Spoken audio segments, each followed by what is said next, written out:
Okay, welcome to the 12th conversation in the Anti-Racism in Sports online series.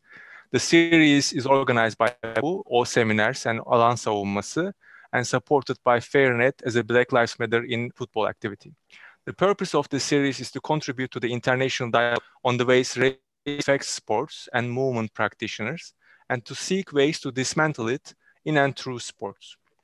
Today is a very special occasion because it's the International Day of Persons with Disabilities, and hence I would like to open this conversation with one of Bomobo principles, that is, access to physical activities is a right and should not be considered as a luxury reserved for the affluent or physically abled. On that note, let me briefly introduce our speakers for today. We are so happy to host Dr. Akilah Carter-Francique and Dr. Jacco van Sterkenburg. Dr. Akilah is the Director for the Institute for the Study of Sports, Society and Social Change at the San Jose State University. Dr. Jacco is an Associate Professor at the Erasmus Research Center for Media Communication and Culture in the Erasmus University Rotterdam. Both of their works include the questions of race, ethnicity, diversity, and inclusion in football, and today they will be focusing on how these issues play out in media, leadership, and without further ado, let me turn to our speakers. And Dr. Jacco is going to be the first one who speaks. So please go ahead, Dr. Jacco. Thank you so much for joining us, of course, first. Yeah, thanks a lot for that, Chetan, for that introduction. I will share the screen with the participants, with the audience. So I prepared a few slides. Usually it's mainly images. Let's see. So I think now you can see the first image, and what it shows, and this is what I want to start with. It shows racism that happened last year in the Netherlands. You know, the country I know best, the country that I live and work in. And this was racism directed at a football player, a black football player that you see here on the screen, from the Rotterdam club Excelsior, the football club Excelsior. And this racism got a lot of media attention in the Netherlands, but also beyond. It was, in Europe, it was on CNN, etc. It got a lot of media attention. And as a result of this, the Dutch government also, really this time devoted itself to combating, to challenging racism, and also quite some money gets invested in combating racism, money that comes from the Ministry of Sport, amongst other things. The reason I start with this example, which happened last year, is that this is not, of course, a unique thing. I mean, this happened across Europe, in many countries last year, and also before that. And what we very often see is that it happens, and then there's a lot of attention for it, and then the attention ebbs away again, and then it comes up after 1 or 2 years again, and then it ebbs away again, and then it comes up. So it's kind of this returning thing. And it's not really, I mean, it's really difficult to really reduce this kind of racism in the stadiums. And I think one of the reasons for that is that even though we have many good anti-racism campaigns, which are usually also campaigns done by the European Football Association, UEFA, or the World Football Association, the FIFA. So they have different anti-racism campaigns. And in itself, I think they are valuable, but they also miss often an important aspect. Usually they direct, they're directed towards combating real explicit forms of racism, like jungle noises in the stadium, like this particular example was also about. But what they usually don't address is the more implicit breeding grounds for racism, more implicit stereotyping. That's usually not part of these anti-racism campaigns. And I think as long as we don't address that wider culture of football and also the racism implicated within the football culture, as long as we don't address that, these things will continue to happen. One of the things that I focus on in my own research, and that is, I will do the slides a bit larger for you. One of the things that I focus in on my own research is football and media, football within the media. And the reason I focus on this is that it is an important platform for meanings given to race. And it's an important platform we should look at if we want to challenge racism. Football, and that means soccer in this case, right? In the European context, so I'm talking here about soccer, is very ethnically diverse, especially men's soccer, right? So many players are active that have different nationalities, different ethnicities. So it's a platform where the journalists, often white men, give meaning to the actual players on the pitch, the athletes, and they are quite diverse. And these meanings then reach enormous audiences. So it's immensely popular. So many people watch soccer on television collectively, and we should know better what happens in these different spaces and how this chain of meaning making, how it looks like, from journalists to the content to the audiences. That's what I want to focus on for a moment right now. And what we see if we take all the research together on this topic, and there are obviously exceptions to this, but the general pattern in most countries, and most research has been done in the US and the UK, to a lesser extent in the Netherlands, Scandinavia, Australia. But what we see is that Black athletes are very often described in terms of stereotypes, very often with an emphasis on their natural physical strength or natural speeds, right? And white athletes, on the other hand, are more often described in terms of diverse characteristics, but often also in terms of leadership, in terms of mentality and tactical skills. And scholars like Kevin Hilton and many others have coined this phenomenon enlightened racism. So Black success is framed as acceptable and achievable in sports. After all, they are associated with natural athleticism, but Black success is not framed as acceptable or naturally achievable in other domains, such as academia, business, or politics. And those latter domains, they are the ones where power lies within society, right? So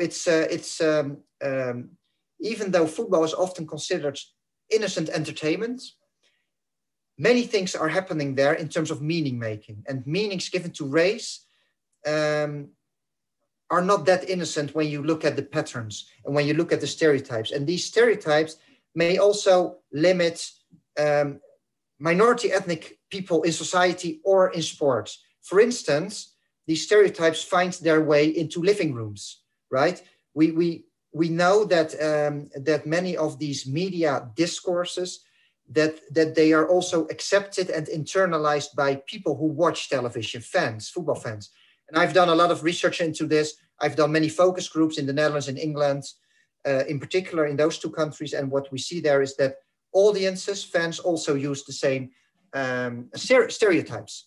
One person said, for instance, in my interviews, that man is really a beast, talking about a Black football player from the Ivory Coast. So this association between Black players and beastly qualities was quite prominent. And with white football players, this was not so much the case, right? Also, what happens is that these stereotypes find their way into, I see a typo here, but racial stereotypes find their way into leadership positions. What we see is that the coaches and the leaders in football are very often white men. Minority ethnic men tell me in interviews that I do with them, they tell me that these stereotypes hinder them. These stereotypes limit them in their career after they have been a football player. So they want to become a coach, they want to become a leader in football, but they have difficulties getting there. And one of the reasons are the stereotypes. They tell me that that they are associated with being a good athlete, but not with being a good leader or manager or coach. And therefore, yeah, that they have difficulties getting hired by club owners. So these are two reports that kind of show similar dynamics in that respect. The one is from 2014, the other from 2020, that was published recently with my colleagues, Stephen Bradbury and Jem Lusted, and Akilah, who is the next presenter after me, was also part of this book project. You know, and basically things do not really change over the years. The figures in the recent research are more or less the same as the figures in the 2014 study. So it seems as if it's still mainly white men having the leadership positions, some minority men, but not much, and minority women, they are nowhere to be found in the leadership positions in European football. just to close this short presentation, just to show you some figures and how obvious it is. This was in a Dutch study in 2017, where we made an inventory of diversity within football leadership and football coaching in the highest levels of men's football and women's football, soccer that is. And the green graphs, columns show that the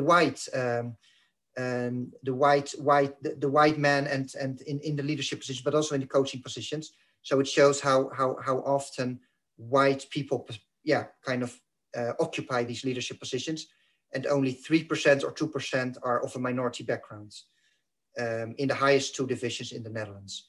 When you look at the media themselves, do they reflect on the stereotypes? Not really. I've done research in England, field work, and it seems when we talk to journalists, when we participate on the work floor in the main English TV stations, that there's not too much self-reflection on this issue. People sometimes recognize the stereotypes, but they say it's mainly others who do it, not themselves. So not a lot of self-reflection. One positive note to end with, we do see athletes increasingly speaking out against racism, and they, of course, are very influential. They reach a lot of people, young people in particular, in and through their social media channels, and they speak out against racism, and they also address the role of media. So that may be something to end with as a positive note in terms of change taking place in the US, Colin Kaepernick, but also in England, Raheem Sterling, you see here, and in the Netherlands, Georgina Wijnaldum. So that was it from my part. I will close my presentation. I think I just stayed within the 10 minutes, but try to be fast. It may raise questions, but I'm very happy for now to hand over to Akilah, Carter-Francique. Very happy that you took the invitation, that you are here to join me in this conversation. And I'm just giving the floor to you, Akilah. Thank you so much. Again, a pleasure to be here. Glad to have this opportunity to speak. And I know want to say kind of good morning over here, good afternoon and good evening. I know to some of you out there, and I see some colleagues out there also that are joining us. So thank you for that. So I wanted to, in many ways, sort of share and extend off of what Jacco was saying, and just say I bring you greetings from San Jose State University. Again, I serve as the executive director for the Institute for the Study of Sport, Society, and Social Change. It was founded in 2017 as the brainchild of Dr. Harry Edwards, and an opportunity to continue the legacy of equity and social justice that some may know, some may not know, but it's aligned with the stance from the 1968 Mexico Olympics of Tommie Smith and John Carlos, and the work of those with the Olympic Project for Human Rights. So with that said, I wanted to really kind of get into this conversation of media stereotypes and things of that nature, and sort of what does it mean? What is the significance of these particular stereotypes? I'm trying to see if my thing will fire for me real quick. Hold on. Get that to come up. There we go. Get this to populate again. One of the things when we sort of talk about, these issues as it relates to Black images, in particular, this notion of racism in sport, is sort of the collective imaging and how it's sort of programmed into our overall being. My video is not firing the way I would like it to, but one of the things I want to just highlight is the work of Dr. Mamie and Kenneth Clark. These were psychologists in the US, and they performed the doll study in around the 1939, 1940. And the reason I bring this up is because their doll test was one in which they had a Black doll and a white doll. And it was an opportunity to ask children which doll, Black children in particular, which doll is the prettiest, which doll is nice, and within that, which doll is bad. And the children would pick and choose, and overwhelmingly, they found that Black children identified the bad child as Black, the prettiest child as white, And these are things, and then they asked them, you know, identify yourself. And there was some hesitance as to, and then sort of recognizing that they chose that Black doll as the bad doll, as the ugly doll, and they themselves look like that. And so sort of having to reconcile with this. This study in and of itself, again, was conducted around the 1940s, but was used in an instrumental piece of testimony that was used in the Brown versus Board of Education that proved that separate was not equal when we talk about schooling. And so I want us to sort of keep that in mind as we have this discussion today.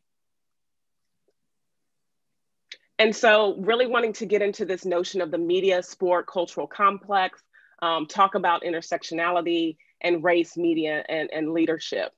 One of the things, again, Jacco kind of brought into view was the point of, you know, football and soccer from a European perspective. From a US context, we look at all sports. Sports is just the central thing that we have on a day-to-day basis. But where does this intersection come as it relates to sport and the media and the role of the media? So I have these three images here. March 1965, Selma, Alabama. Edmund Pettus Bridge, Bloody Sunday. October 16th, 1968, Mexico City, Mexico, Olympic Black Power Salute. And then May 25th in Minneapolis of this year, the killing of George Floyd. One of the things I want to highlight is, what do these things have in common? What they have in common is that for each of these particular events, it was almost a collective pause in which eyes in the US, everyone had to stop, pause, and watch. Selma, Alabama happened, and it interrupted a wide broadcast of a film that was on at the time. And so people in our homes had to see this imagery and sort of reckon with it at that point. 1968 was the first Olympics that was broadcast live. So there was no filtering of message and commentary. And so they couldn't necessarily stop or cut out the protest. And then when we talk about the killing of George Floyd, we all have smartphones now. And so things are being filmed live, things are being posted. And so we're using Facebook and social media to post these things and to capture these particular events for all to see.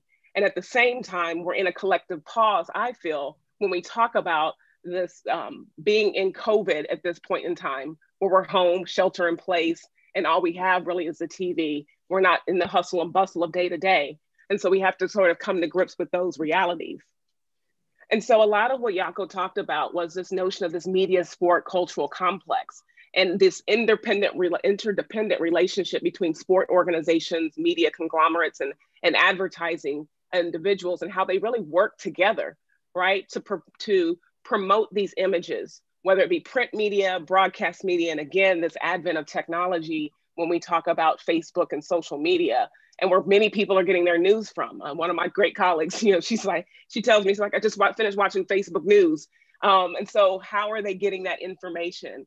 But again, who are the individuals behind that? The Rupert Murdochs, if you will, the Ted Turners that have the money and power to run these global conglomerates and to really perpetuate this imaging that goes on day to day. And so those are things that we have to consider when we're talking about the interdependence between media, sport, and this representation of these images. And so with that, I bring to you intersectionality. There's many different theoretical frameworks out there. It is from the work of critical race theory. But I bring this into view because a lot of my scholarship focuses on this notion of intersectionality, this notion of that we can't look at an individual, that we can't look at many of these situations and lived experiences from just sort of a single axis vantage where we just look at race or we just look at gender, because in doing so, you actually really marginalize more of what that person's full humanity is. And so I want to talk about it in terms of structural representation, political representation, and just what it means to have that mediated imagery. So from this representation standpoint, again, it looks at the effects of, as Jacco talked about, implicit and explicit racist, sexist, cultural representations, but not only marginalization of Black women. And that is my focus. You know, many of these conversations, we come to it and focus on, particularly in the sport realm, on the male athlete experience. But I want to bring this juxtaposition in and help understand that, even those that live at the intersections are also experiencing this marginalization based on their race, based on their nationality, and also based on gender, religion, what have you. And a lot of this is perpetuated by how they're represented. Many of it comes down to, particularly when we talk about Black athletes, that's what's intimated there, was the myths. And these myths that come from being inferior, from being strong, from being not feminine, from being considered criminals, if you will. And then when it comes to women, again, this notion of high promiscuity that happens. But a lot of this stemmed from these stereotypes that came from a real person, the Hottentot Venus, Sarah Bartman, brought over from the continent of Africa over to England to be put on display. And from that type of imagery, her lived experience, if you will, came over then to the US and was perpetuated in various ways throughout the centuries, if we will. When we talk about the Mamie image, when we talk about the Jezebel being sexually promiscuous, we talk about the matriarch, and we talk about the welfare mother. I'm not going to get into the depths of these stereotypes, but I want you to just understand how these different types of imagery can play a role in how we see Black women, how we see Black people in these spaces and places, and also deem them of value and of quality when it comes to positions of leadership. And so in 2018 in particular, Don Staley hosted a chat, if you will, through the Players Tribune, and talked about coaching while Black and what are some of those lived experiences that they have to endure and go through. And really it is sort of combating on a daily basis their stereotypes about them, and again, how they lead, and are they capable of leading? And when we begin to look at the numbers of representation, and again, Jacco made an excellent point of where are they? There's limited representation in coaching and in leadership positions. Dr. Richard Lapchick of the Central Florida has the Tides Institute that captures numbers when we talk about the WNBA, when you talk about college sport, when you even talk about, the Associated Press, and who are those individuals that are the voice and narrating, right? The issues and challenges and lived experiences. And oftentimes it's white and male. And so they're not in those spaces and places. And again, because of those stereotypes, deemed not of value and capable of being in these roles. And then you have the political intersection that comes with it. Political practices, policies, and legislation that have been created to marginalize Black women in these spaces and places. One of the things I always talk about with my colleagues that do work and focus on Black women, Artie's out there in the audience, Dr. Atna, how you doing? But we talk about Title IX, great piece of legislation, allowed and created a space for gender equity to come to pass. But within that, the unintended consequences, and that became a single axis. We just focused on gender. And from a racial standpoint, it began to sort of box out Black women from positions of leadership because organizations sort of sandwiched in and got smaller. And so with that, it created limited access and opportunities in coaching and administration. With that, it created also, when they did get into these particular roles, experiences of treatment discrimination. They're being paid less. There's fewer incentives. They don't have the same protections. And so many times when we talk about being in the coaching situation, as we know, particularly in the US, college coaching, there's sort of a revolving door. But if you have a season that is bad, you are obviously let go. But we're seeing that white coaches are hired again, despite a bad season. Besides even having violations or doing some sort of wrongdoing, Black coaches, you have one chance. And if you mess that up, it also further knocks you out of the running to be able to be a viable candidate for any future positions. And then from a structural standpoint, again, when we talk about Black women, socially constructed, these concepts of race, gender, class, they all come together to other them, okay?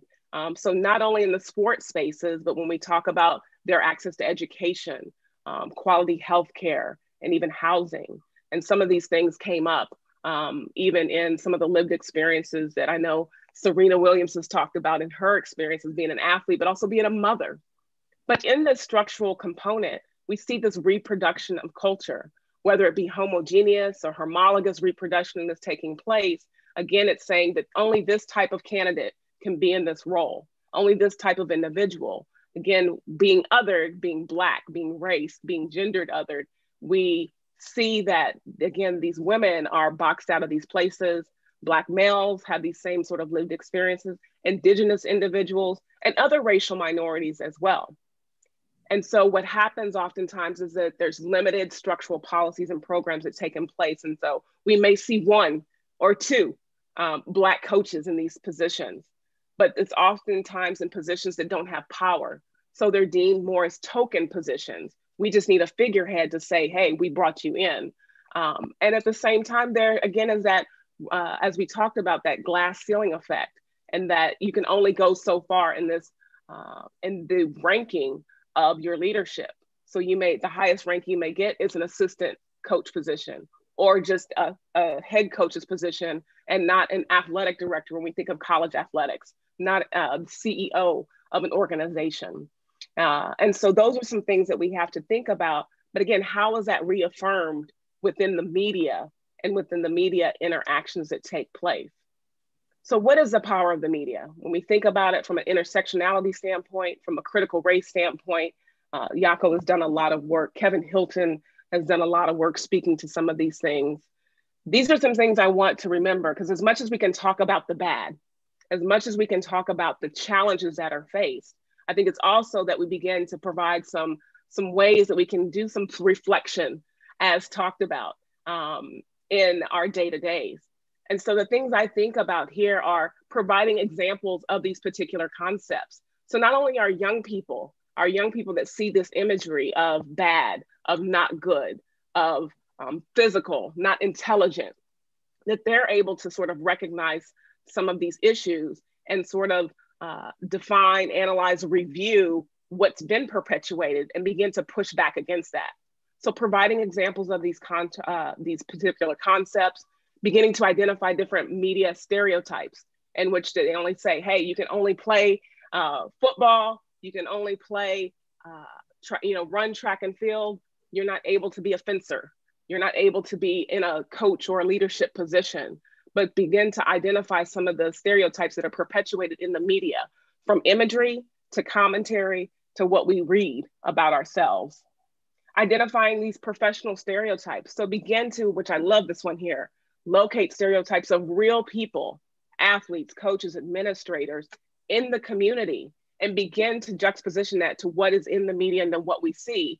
And you have a lot of pushback. And finally, to find some of those examples that challenge, some of those organizations, some of those groups that begin to push back and begin to promote the positivity. And the Black Women's Sports Foundation here in the US is one of those organizations that does that. And there's many others that begin to work towards that when we begin to see individuals in positions of leadership.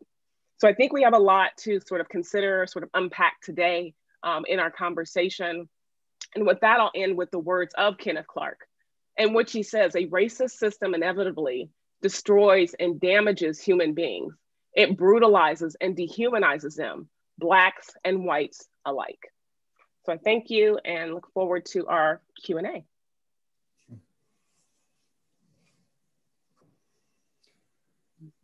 Thanks a lot, Akilah. That was really interesting. And the topics you discussed, also you added intersectionality, and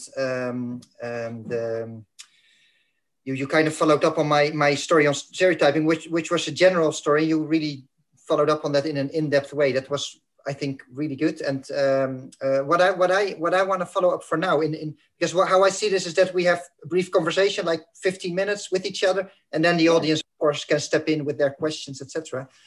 And I want to also follow up on what you said in your last slide, basically in your last few minutes of your talk, which was also that we should look at these counter narratives or organization that kind of push back against that racialized narrative and against the stereotyping. And you have, of course, important organizations like that in the US, in Europe, like I work with FAIR sometimes, or with other organizations. But what I noticed also in my last trip to England, when I did interviews with football fans, male as well as female football fans, what I noticed there for the first time, because I do this already since I think 2004, I started doing interviews with football fans for the first time. And every time what I noticed, the pattern is kind of similar. The stereotypes are very dominant within the interviews amongst my interviewees. So black athletes, black football players are often associated with natural physical strength. It's very dominant. But this time, last year, it was, I think, March or April 2019.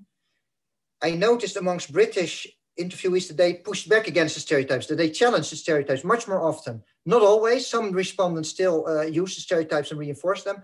But half of them kind of really said, well, the stereotypes are a myth. It's not valid knowledge. And this is for the first time. And I tried to interpret this, and I was thinking maybe of the football stars, the sports celebrities that sometimes also through their social media channels start speaking out against racism and also address media stereotypes now and then, that maybe some of the interviewees draw on that narrative and also start taking that narrative that is anti-racist, right? And taking that narrative from the celebrities. But that happens in my interviews, and I'm still making sense of it. I don't know how to interpret it, but I was wondering, how would that be in the US, in your opinion, in your view? Because there, of course, you have Colin Kaepernick already for a longer period, who, of course, acts against racism, also addresses the media now and then. So how would that play out in the US? Is there also this change, this shift in the discourse amongst people, or is that not really the case? I think the dominant discourse is still there, very much. But I think in this advent of social media, we're beginning to see multiple narratives now of individuals instead of this sort of single myopic view of the Black body and what it can do, what it can't do. Again, being physically superior and intellectually inferior, and then having these individuals that are deemed as the exception to the rule. With the role of social media and the advent of social media, I'm glad to sort of see how that has in many ways begin to sort of change the narrative, because athletes now are able to use their own Twitter, their own Facebook, their own Instagram to begin to tell their story, to present their story, and to present themselves in the way that they want to be presented, as opposed to the way the media portrays them. So we can, in many ways, kind of see an unfiltered view of who they are. I think it's, one of those things. And so that begins to create dynamic, I think, when I talked about these ways that we can sort of look at these examples and push back against them, is that now our audiences, those fans, if you will, have a different perspective of who they thought those athletes were, based on what they read in a mainstream media magazine, be it ESPN, be it Sports Illustrated, be it the media that comes out of the Olympic Games and things of that nature, because of who is telling the story, who was behind the mic, and what questions they are starting to ask. Those athletes can then use their platform to give their story and provide their narrative, which is so important, because our story has in many ways been written for us, and our views and our perspective, because they don't understand the culture, if you will, right, are taken out of context. We're deemed as angry Black women. We're deemed as one way and not the other, very aggressive, if you will. But we're able to then articulate, well, this is the situation that happened. This is why I'm upset against it. And so people begin to have some context behind those storylines. And again, can have multiple narratives to say, hey, this isn't what I was taught, or this isn't what was portrayed over here. So thank you, Yeah, I also have to think of what I said in my presentation in the beginning, that when racism happens within sports, or for instance, within soccer stadiums, explicit racism that is, then there's usually a lot of people who condemn that kind of racism, and then there's a lot of attention for it. But then what I also experienced in the past, let's say 20 years or so, that then the attention also ebbs away quite easily, and then nothing really changes until another thing happens, and then again it starts over again, right? So it's a cyclical thing almost, and nothing really changes. And I'm still wondering, for instance, the anti-racism protests in relation to Black Lives Matter movement. I mean, they obviously bring new debates and new discourses that are available to more and more people, given that it's so widespread and to, covered across the world, basically. But also, I'm wondering how long-lived that would be, that effect. I mean, I'm sometimes also a bit scared that the attention will again ebb away, especially in other, in COVID context, right? When that's also a lot in the news, etc. So I'm just wondering whether it has a lasting impact on the debate or not. What's your view on that? Also, given that in the US, of course, this is most, prominent, I think.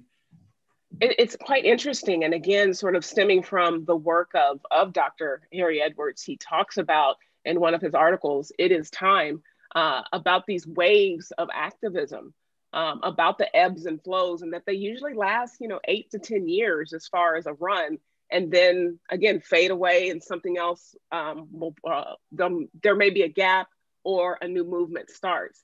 And so I am quite curious to see how this will work, because really Black Lives Matter was on its downhill and on its way out.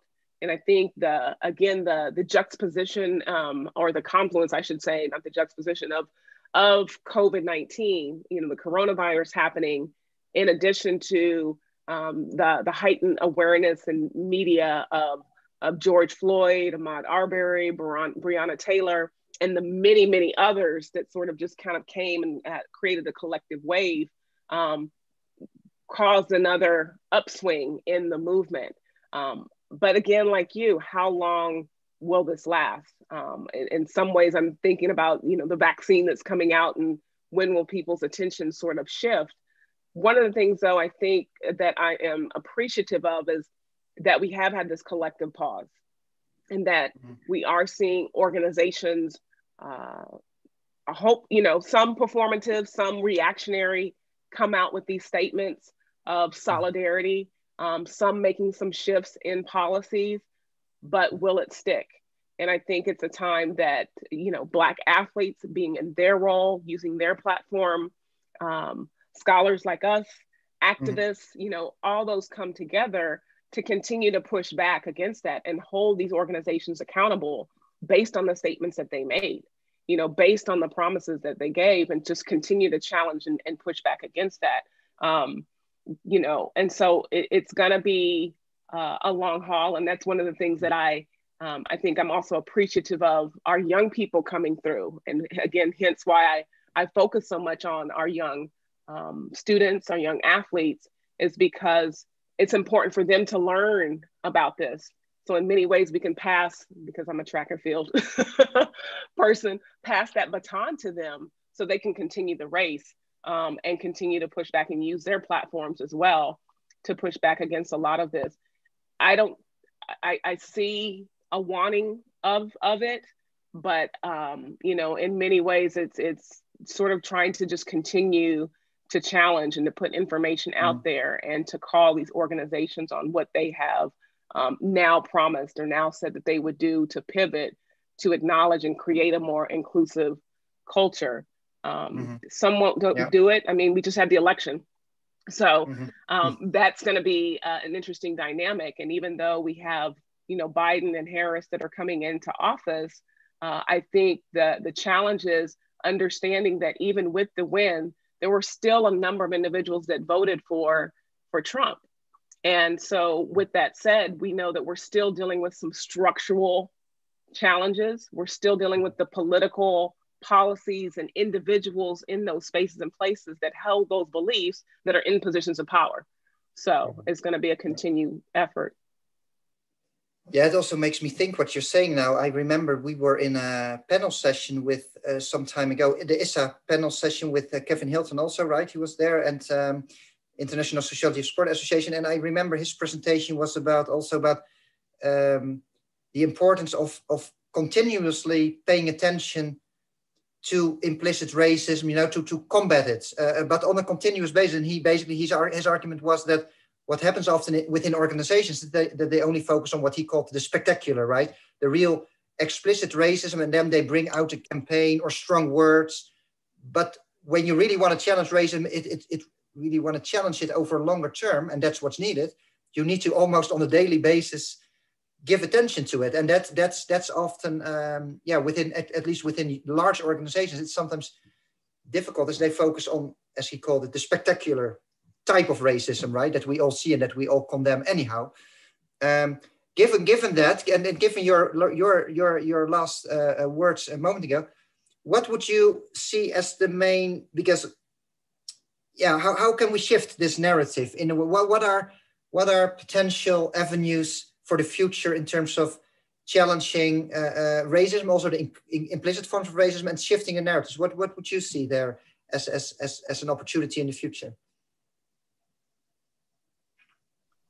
In many ways, it's going back into utilizing some of those that have done this work in that field of anti-racism, whether it be in educational arenas, whether it be in political arenas, what have you, but looking at things from those various levels.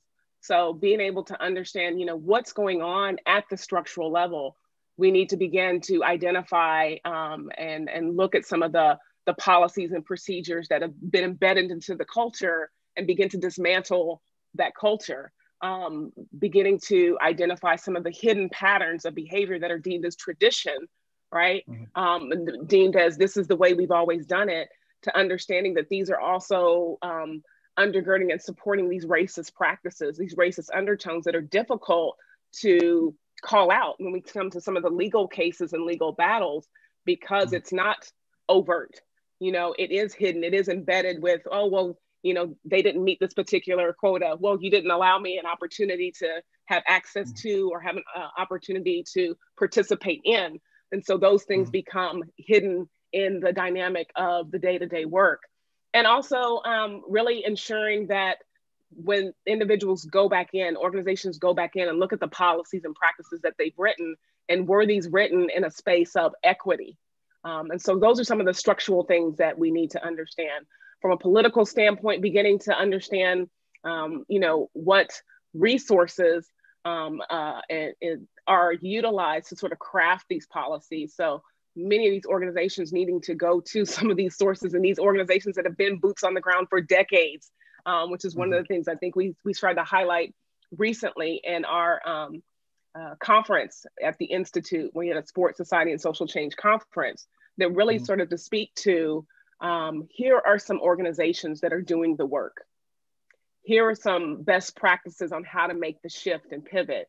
And here are some resources you need to glean on to be able to rewrite your policies, to dismantle some of these things.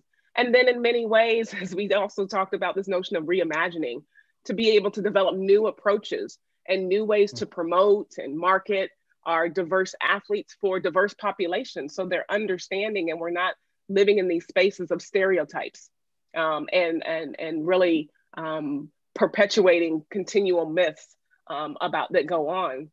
And then finally, from that representational standpoint, for individuals, again, I go back to the self-reflection. I'm so glad that you brought that up.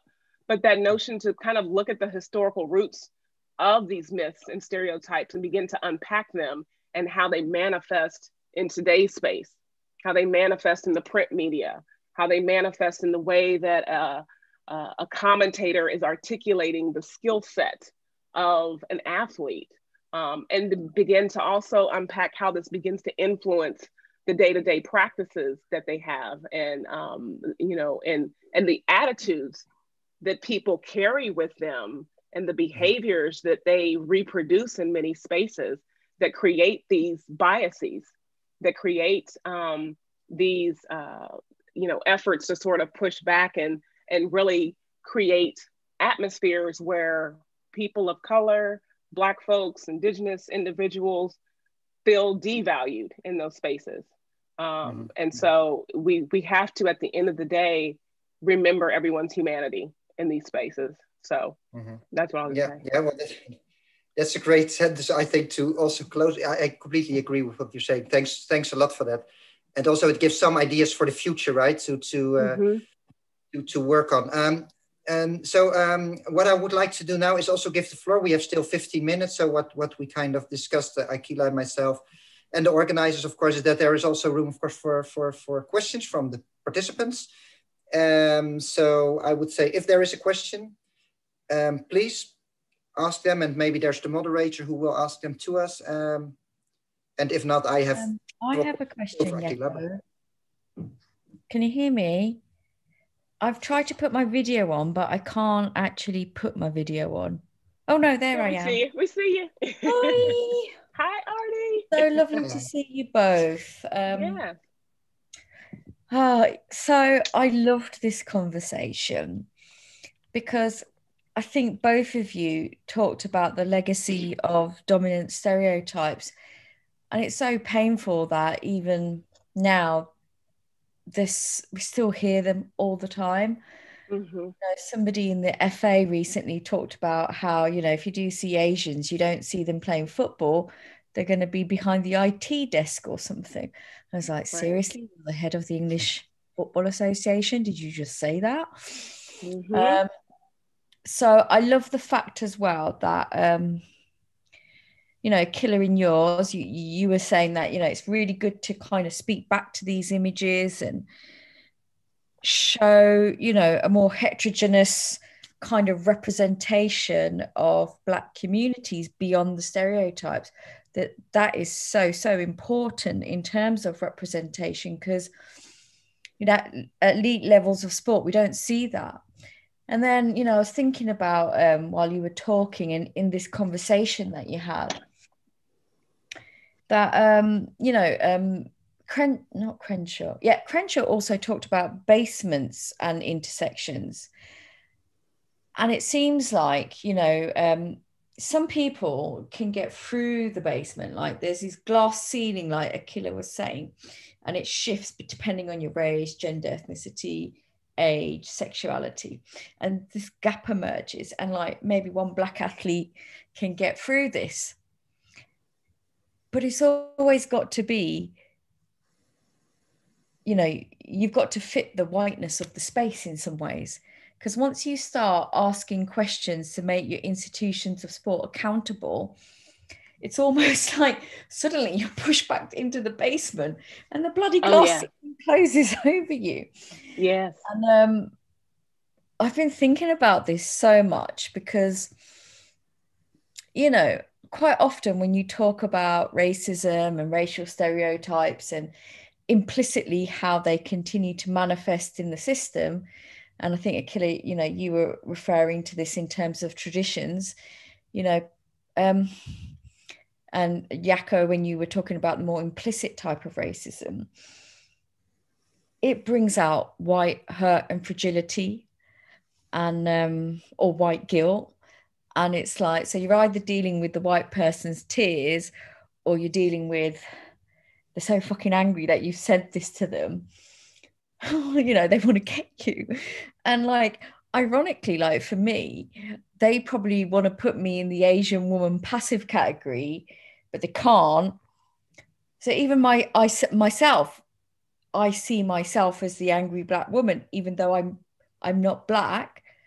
But that's kind of how the stereotype has worked. Like if you have a voice and you speak out and you question, you know, even that Black stereotype then is used as a way to put you in a negative spot, even if you're not Black. So I guess what I'm trying to say is the anti-Blackness can signify and be kind of applied in negative ways. And that hurts me because it's always the Black, isn't it, that is used to connotate something negative. And so I guess my feeling and my question was, in this context, in, you know, 21st century, Black Lives Matter, how do we address this sort of white fragility and hurt and, like, you know, enable people to get through the cracks in the glass ceiling so we can see alternative representations and we're not just kept in the basement?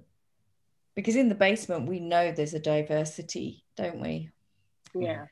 Well, you know, Jacco, I don't know if you have a perspective, but it's one of those things of even thinking in my role, you know, I live at these intersections, but in many ways I'm, you know, privileged in others because of education, because of my background. and moving through. You know, I brought up the Brown v. Board case, and I did that very intentionally because I was born and raised in Topeka, Kansas. My parents are K-12 educators, and they were brought to Topeka to continue that particular movement as educators in that system. And so it's one where they really invested in me, enriched me, and gave me those images to know that I could push through. And that was very helpful in my development. I try to do the same thing. I say my husband and I, we try to do the same thing with our children. I've got these pops here, these little bobbleheads, but it's like Black Panther, Ava DuVernay, but just highlighting these images, having these books, these counter narratives for your young people, because in many ways, I have to arm my children every day when they go into the school. So they've learned at a young age that they're gonna face a lot of this. I started, 3 years old with my children. And it's something that my parents sort of instilled in me.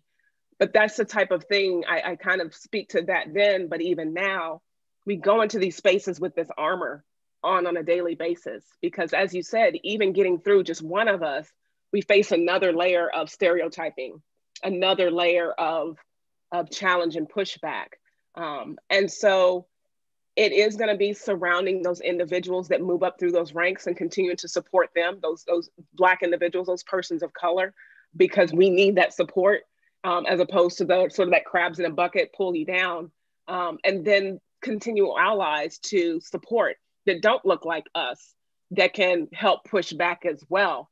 Because trust me, I've been in meetings even recently where those same stereotypes come up and I'm like, have you not been to any of the training or listen to any of the conversation that's happened over the past few months? So it's still there, it's still embedded. So as much as we as Black folks entrench these negative behaviors and how we are, we have to understand that those that don't look like us have absorbed those same pieces of information. So continual pushback, continual education, continual support to dismantle these things. It took a long time to make it happen, and it's going to take a long time, I think, to unpack it, unfortunately. And that is a frustrating part for me. A few weeks ago, I spoke about this notion of Black rage and dealing with this rage and kind of bottling up and continue to push forward and bring forth young people. I can educate to a point, but then at some point, folks have to begin to, as Jacco said, be self-reflective, be held accountable, and reckon with that reality that we as Black folks, as Asian folks, as Indigenous folks are here and we are of value. So. Yeah, thanks a lot. Yeah, for also sharing those experiences. I mean, that's of course, I myself am obviously a white man and I have I'm not free of stereotypes myself. I notice this sometimes. At least I hope I'm open for them to change them, right? So it's about self-reflection rather than having no stereotypes at all, but critical self-reflection. But I think that is indeed something that's difficult sometimes within organizations, because if you push them, so first of all, it's already really like, I think there's so very few minority ethnic people in leadership positions, coaching positions, no minority females at all in our data, which shows something. And but then what I notice, when I address organizations and I want to talk with them about that aspect, it's very interesting how it works, how it works in a structural way, because I just don't get any response from that organization. And I send a reminder email and I get no response. And, and the thing is that to me, that also, it's on the one hand, it's strange that but I want to, because they don't really say, we don't want this is not on our agenda. They don't say that. They just don't reply. And they just, basically they ignore my email for a long time. And this is, I think it has been labeled a specific kind of racism I think in Kevin Hilton's book, 2018, a particular kind of racism, which just means ignoring it all the time. And that's, I mean, I want to know more about it, but it has to do, of course, what you said, Artie, and also Akilah about white fragility. They don't want to be involved in the discussion, probably, those kind of things. But anyway, I want to move on to maybe another question, because one more question. Yes, of time, of course. Yes, for me, I think it's hello. Can you hear me? Hi. Yes. Can you hear me? Oh, cool. I had a question for Jacco first, and then for Akilah, another one. Thank you very much for saying this. It was really great to hear you and listen to you. So I had a question about the, Jacco, you talked about like ethnicity and race. And I was wondering, because in Europe particularly, the question of religion plays a huge role at the moment. I mean, like the entire discourse of Geert Wilders as around the, you know, in a way, racialization of Muslims, right? On the one hand, you have Schwarze Piet, you know, you have all these like, you know, discussions of like the Black Piet and are we going to keep the black facing or not? But on the other hand, you have like the entire racialization in a way of Muslims.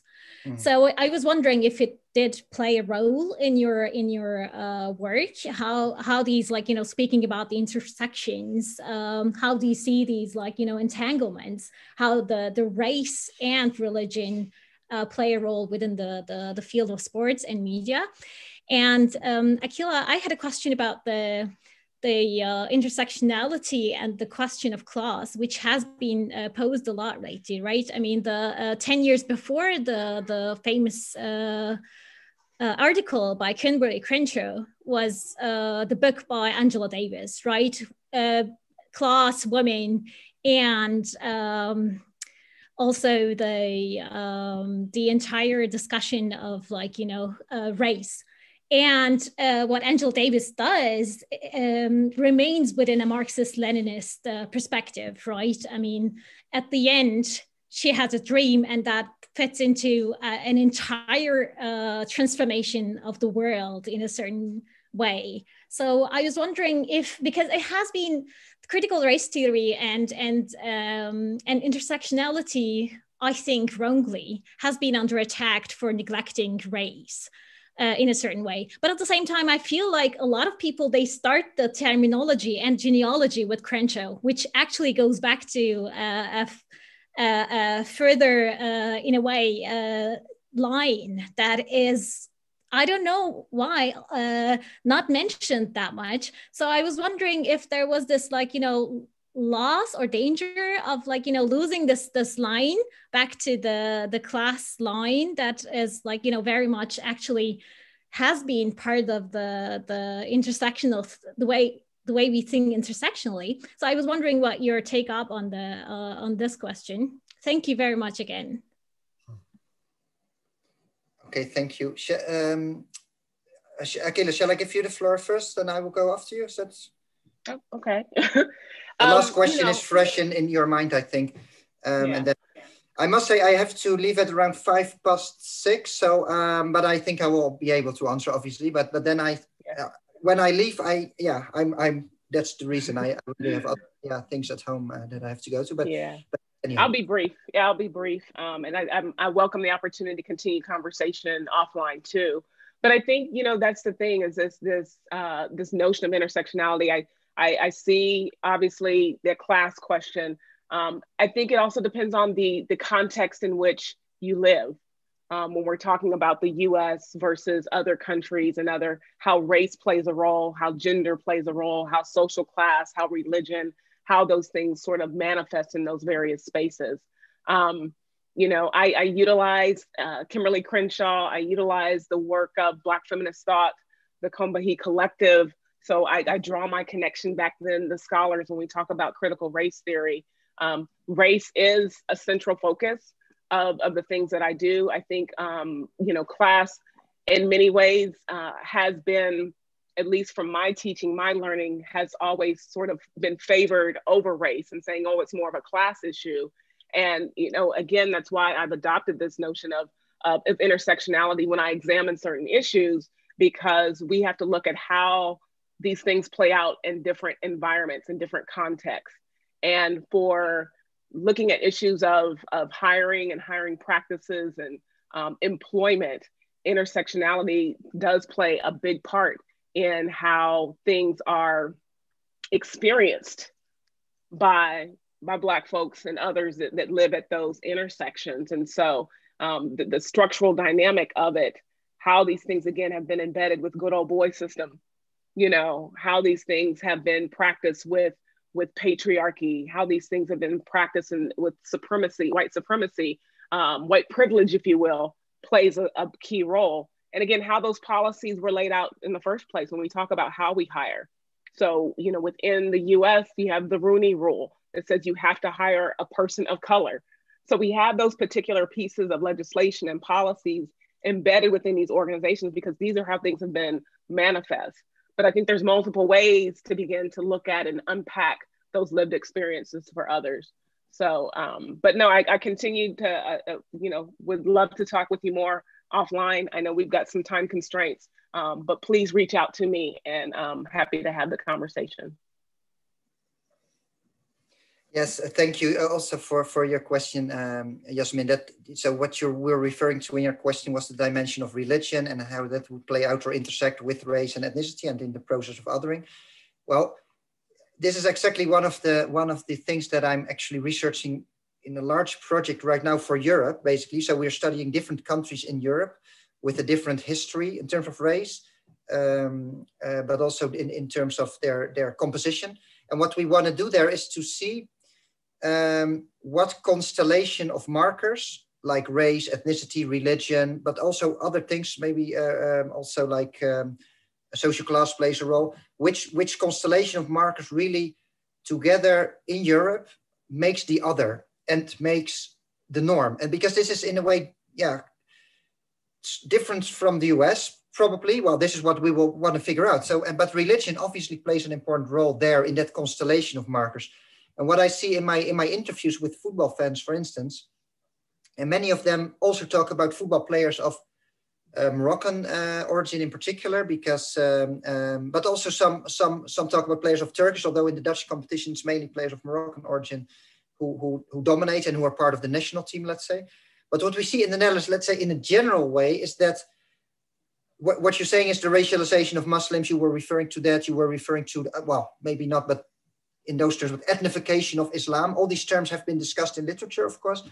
And you do see this in the Netherlands quite a lot, where people of Moroccan and Turkish origin, basically the largest minority ethnic groups in the Netherlands, those ethnic groups are lumped together under the label of Muslims. And they are basically, by someone like Geert Wilders, but also in general, everyday discourse very often, they are discussed and represented in negative ways associated with criminality, sometimes with terrorism even.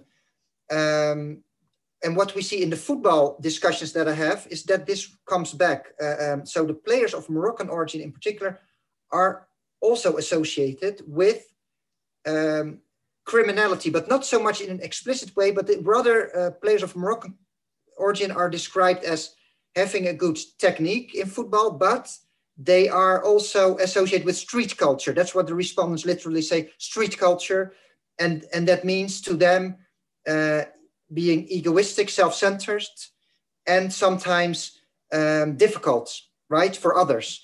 So you do see the stereotypes and the associations that within mainstream media, you do see it translated into football conversations I have, but in a slightly different way. But still, it's othering that takes place there based on the idea, the association, the representation in the Netherlands, and I think in Europe, of the category of Muslims, which is a very strong marker of difference. And you mentioned Geert Wilders, but it's also, you're completely right in that, but it's also, part of the general discourse, unfortunately, within the Netherlands amongst quite some people.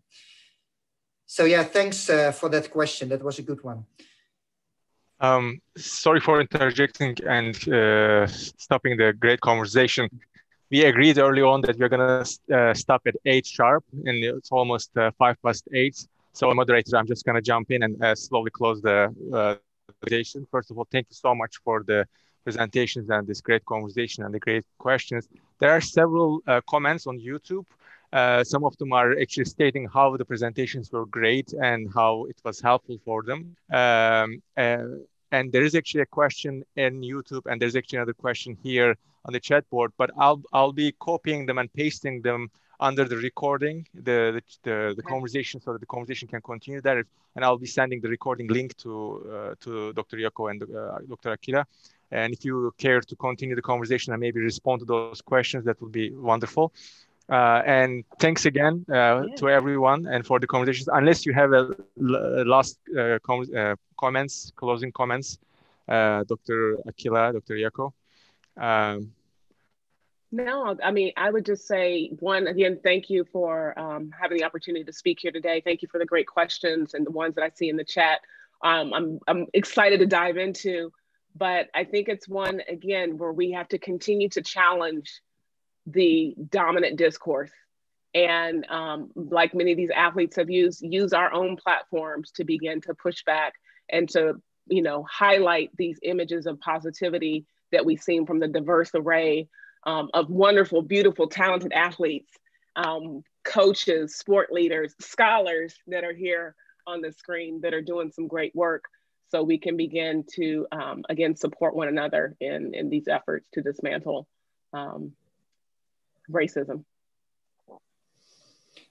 From my part, just very briefly, thanks for the organization, Chetan, and your colleagues, of course, for inviting us. Thanks, Akilah, for being here with me in this conversation. I learned a lot. And I learned a lot also from Artie and also Yasmin in the questions. I mean, yes. I tried to listen a lot, and yeah, that was also really for me a good experience. So I enjoyed it. Akilah has sent her email address in the chat. I have done the same. So please contact us whenever you want. And well, please reach out. Thank you. That's great. Thank you so much. Bye bye.